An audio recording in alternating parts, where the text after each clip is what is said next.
안녕하십니까. 저희는 우포 생태 연구 동아리 따오기입니다. 우포는 인근 서식처 적합성 지수 개발을 통한 따오기 서식처 복원에 대한 연구라는 주제로 탐구를 진행하였습니다. 다음은 날짜별 활동 내용입니다. 올해 4월 28일부터 현재까지 활동을 진행해왔습니다. 1년 동안 저희가 활동할 내용을 이러한 내용으로 발표하도록 하겠습니다. 창녕 우포늪과 따오기에 대해 들어보신 적 있으신가요? 네.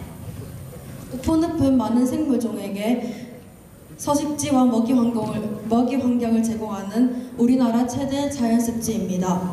따오기 또한 1900년대 초 우포늪에서 자주 관찰되었는데요. 그러나 따오기는 1978년 DMZ 판문점 근처에서 발견된 것을 마지막으로 우리나라에서 멸종하였습니다. 중국, 일본에서는 오랜 연구를 끝으로 따오기 복원 및 방사를 성공하였고 우리나라에서도 창녕군 우포 따오기 복원센터를 중심으로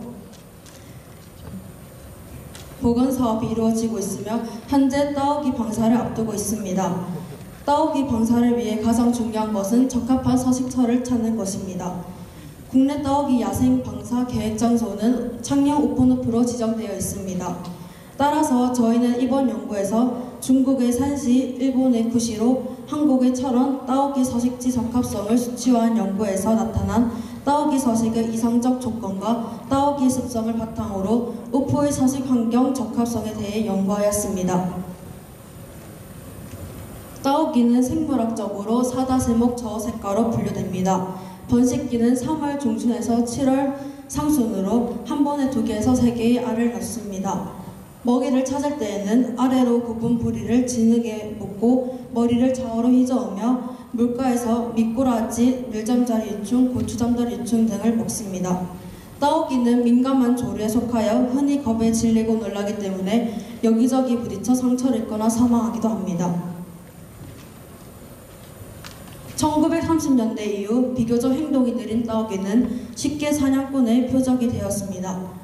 또한 관계수로와 같은 농지 정리를 통해 농경지가 획일화되고 쌀 생산에서 기타 작물로 작물이 전환되어 서식지가 감소됨에 따라 개체수가 급격히 감소하였습니다. 1950년대 농약과 화학비료의 과다 사용과 농작 방식의 개변으로 인해 따오기 먹이 자원의 풍부성과 다양성이 감소하여 멸종하게 되었습니다.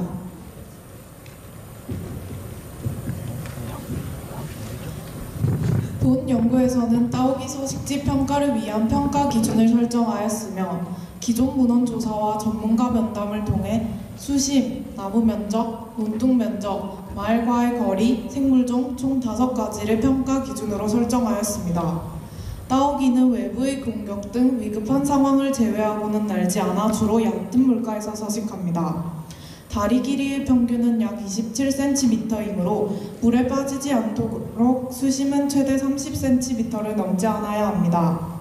따오기는 나무에 올라가는 것을 즐기고 나무 위에 둥지를 틀기 때문에 천적으로부터 피할 수 있는 나무가 많아야 합니다. 그리고 이동과 비행의 준비 과정에서 일정 면적 이상의 논둑을 필요로 하기 때문에 논에 대한 논둑의 비율을 고려해야 합니다. 또한 사육 상태에서 갑자기 이상한 물체가 나타나거나 소음을 들으면 크게 놀라 다치곤 합니다. 그러므로 인적이 드물어 자주 경계하지 않을 수 있도록 마을로부터 거리가 멀어야 합니다. 생물종은 앞서 말한 먹이종으로 구성되어야 합니다.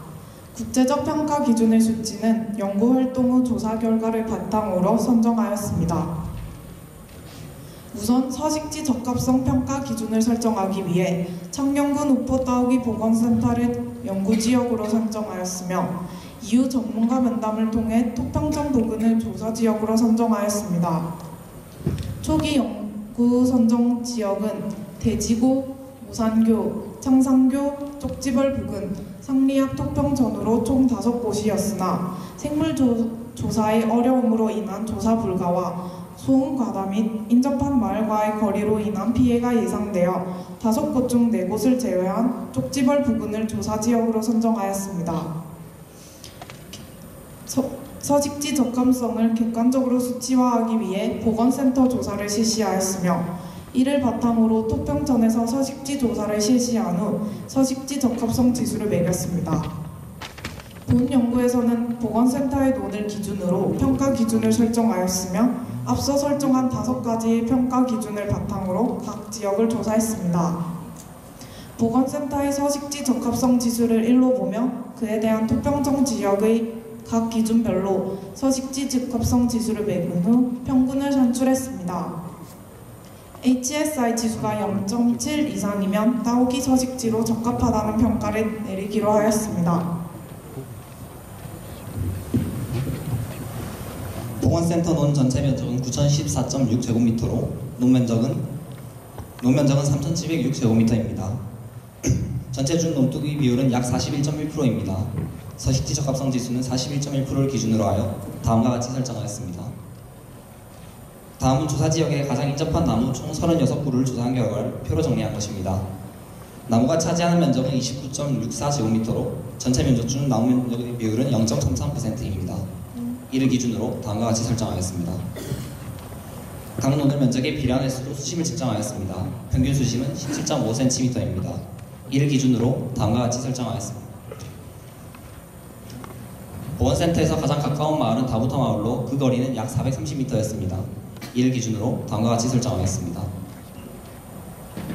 다음 지도에 표시된 구역에서 생물종 조사를 실시하였으며 그 결과를 표로 정리하였습니다. 총 샘플링 횟수가 32회이고 해당 발견된 개체수의 합은 15.393입니다. 이를 기준으로 다음과 같이 설정하였습니다. 토평천의 전체 면적은 104,628.4제곱미터이고 강둔 면적은 52,405.2제곱미터입니다. 따라서 전체 중 강두 비율은 50.08%로 서식지 적합성 지수가 0.8로 도출되었습니다. 나무 면적은 6,657.7제곱미터로 전체 면적 중 나무 비율은 6.36%입니다. 적합성 지수가 1로 도출되었습니다. 토평천 갈대 인근 수심의 평균은 40.5cm로 적합성 지수가 1로 도출되었습니다. 0.1로 도출되었습니다. 쪽지벌 토평천과 가장 가까운 마을은 새집마을 생학으로 그 거리는 1.1km입니다. 적합성 지수가 1로 도출되었습니다. 보건센터와 마찬가지로 다음 지도에 표시된 구역에서 생물종 조사를 실시하였으며 그 결과를 표로 정리하였습니다. 총 샘플링 횟수가 22회이고 해당 발견된 개체수의 합은 12.909입니다. 서식지 적합성 지수는 0.8입니다.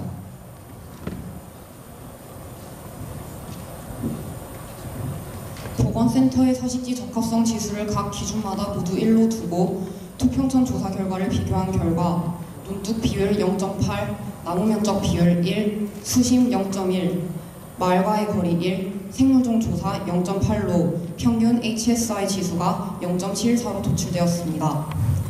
평균 HSI 지수가 0.7 이상이므로 저희는 쪽지벌 부근 토평천은 따오기 서식지로서 적합하다는 결론을 내렸습니다.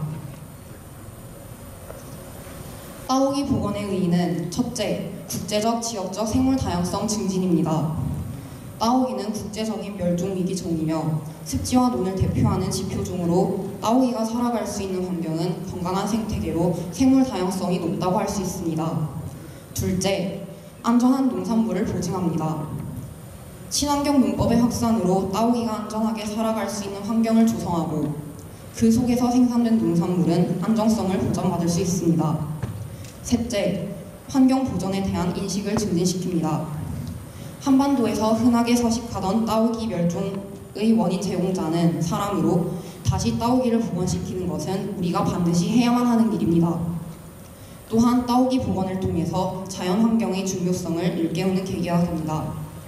마지막으로 동북아시아 국가의 협력체계 기반을 제공합니다. 따오기의 성공적인 복원을 위해서는 동북아시아 지역 국가들의 공동 협력이 필요하며 그 과정을 통해서 국가 간 신뢰와 평화로운 공존이 실현될 수 있습니다. 참고 문헌은 다음과 같습니다. 이상으로 발표를 마치겠습니다. 감사합니다.